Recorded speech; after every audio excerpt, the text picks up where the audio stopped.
नमस्कार मंडळी, मी मुक्ता आणि स्वागत आहे तुमचं माझ्या चॅनलमध्ये अनुभव तुझे माझे.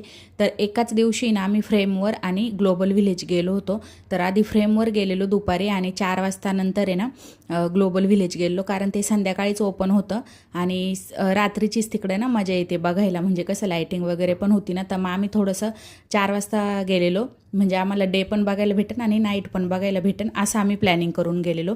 तर फ्रेमवर काही जास्त उशीर नाही लागला. त्यानंतर आम्ही इकडे ग्लोबल व्हिलेज आलो. आता हे आहे एंट्री गेट आणि लाईट लागलेली नाही, तुम्ही बघू शकता. आणि तिकीट ना आम्ही ऑनलाईनच बुक केली होती आणि तिकडं जे 60+ असेल ना त्यांना फ्रीच असते. आता पप्पा 60+ नाही आहेत, पण तरी पण पप्पाला फ्रीच होतं.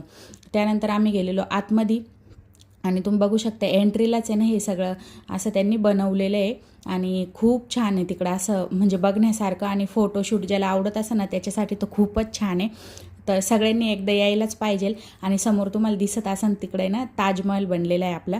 तर त्याला ना त्यांनी अरेबिकमध्ये नाव दिलेलं आहे, ते तुम्ही वरती वाचू शकताय. तर असं बघत बघत आम्ही चालत होतो, एक एक एक एक देश बघत आणि पप्पाचे फोटो वगैरे क्लिक करत. आणि तिकडे ना मला हा व्हायरल क्लिप दिसला जो की इंडियामध्ये खूप व्हायरल आहे आणि इकडे सुद्धा तो भेटतो. तर तो एक इथं 10 दिरामला होता. आता विचार करा आपल्याकडं कितीला भेटतो, तुम्ही नक्की सांगा मला कमेंट करून. आणि ना खूप छान छान वस्तू होत्या. आणि ह्या ना साबण होते नॅचरल, म्हणजे माहीत नाही, खूप हलके होते, त्याला ना बिलकुलच वजन नव्हतं. तर मी तेच विचारत होती, म्हटलं याचा फेस वगैरे होईल का नाही अंगाला लावल्यावर.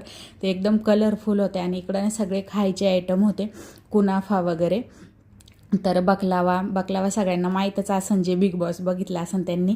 तर अशा छोट्या छोट्या ज्या वस्तू आहे ना, रिंग, मग हातातले ब्रेसलेट एकदम नाजूक नाजूक, ते पण खूप छान होते. आणि मला ना हे पाहायला खूप मजा येते.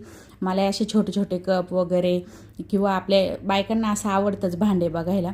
तर मग आहे ना पप्पाचा पाय दुखतो ना, तर आम्ही थोडंसं आहे ना उठत बसतच चालत होतो. तर पप्पाला आम्ही इकडं घेतलेला कुनाफा टेस्ट करायला. आणि पप्पांना सगळं असं नवीन दिसत होते ना, लोक सगळे नवीन वेगळे वेगळे. तर मग ते म्हणजे बघत बघत सगळे एन्जॉय करत होते. तर त्यांनी इथं कुनाफा ट्राय केला आणि चीज होतं ना त्याच्यामध्ये, तर आवडला पण एवढा नाही त्यांना. आता आपल्याला कसं ह्या सगळ्या गोष्टींची सवय असते ना, चीज वगैरे, त्यामुळं. आणि इथं ना ही टर्कीची आईस्क्रीम भेटत होती.